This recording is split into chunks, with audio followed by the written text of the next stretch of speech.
began Straight Talk series with perceptions of media credibility issues. Who do we trust?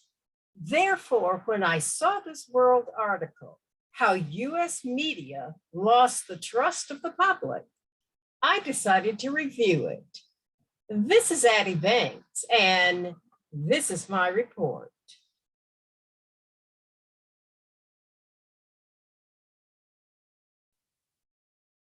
Published by the CBS News in March 2021 by Malik and Peterson, with the caption under the Getty image, "Media stand around some equipment damaged by pro-Trump protesters during the January 6th riot at US Capitol." Journalists and media critics interviewed for a recent CBC documentary, Big News, say that the media is catering to a polarized populace and widespread distrust in mainstream media is part of what led to the riot, which left 5 people, including a police officer, dead. The writers reported that a global pandemic, historic anti-racism protests, and a turbulent US presidential election had Americans glued to their screens in 2020, like never before. Cable news ratings soared, online news subscriptions increased, and the amount of time we all spent online broke records. But as people consumed more news, they also began to trust the media less. Surveys showed, according to a recent Gallup survey, the percentage of Americans with no trust in the media hit a record high in 2020. Only 9% of respondents said they trust the mass media a great deal, and a full 60% said they had little to no trust at all in it. Reminds me of the boy who cried wolf too many times and was not ever believed again. The American media landscape has become increasingly polarized over the last few decades. A Pew Research survey suggests that 95% of MSNBC's audience are now Democrats, while 93% of Fox News audience are Republicans. A similar trend is unfolding online. Quote, "There's a constant selection process that's going on that Silicon Valley is encouraging and accelerating," said US journalist and author Matt Taibbi in the CBC Big News documentary. If you read the Daily Caller, you're not going to read the New York Times, and vice versa. Meanwhile, the media's traditional sources of revenue have been uprooted.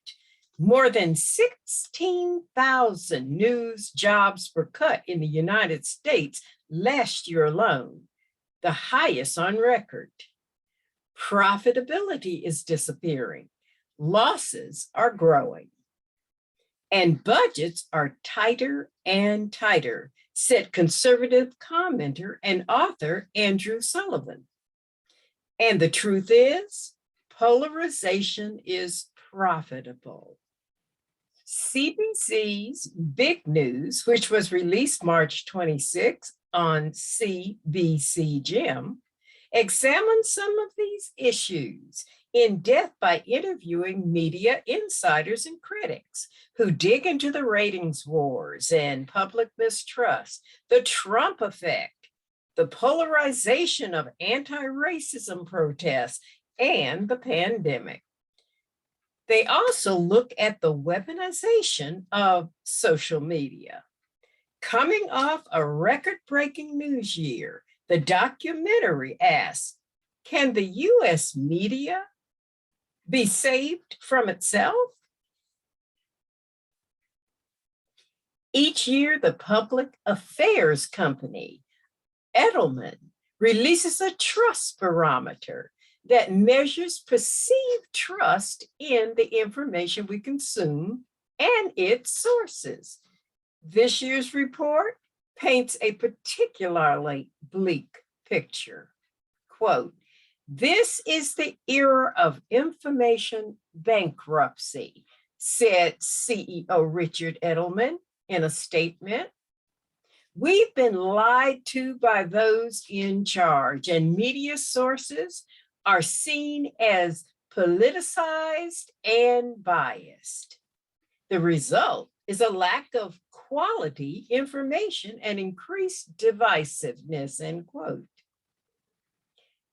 57% of Americans find the political and ideological polarization so extreme that they believe the US is in the midst of a cold civil war.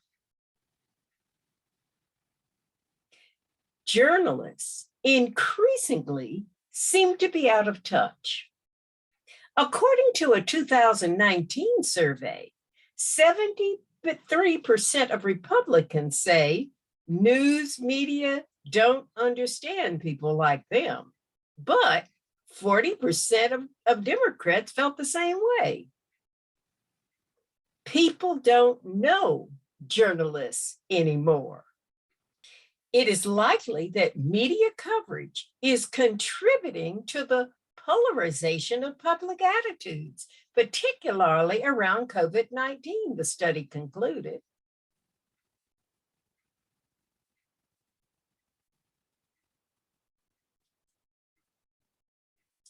There you have it. However, the overarching question is, who can we trust to give us straight, credible talk?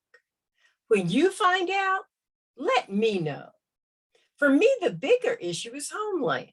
A house divided cannot stand. So this issue is ultimately about survival. So who is in charge of getting this right? Follow the money will lead us down a road of no return. I guess we must look at who is writing and approving media stories. Who do they work for, and what sanctions can be applied for willful misleading the public? What patriot do we put in charge of that operation?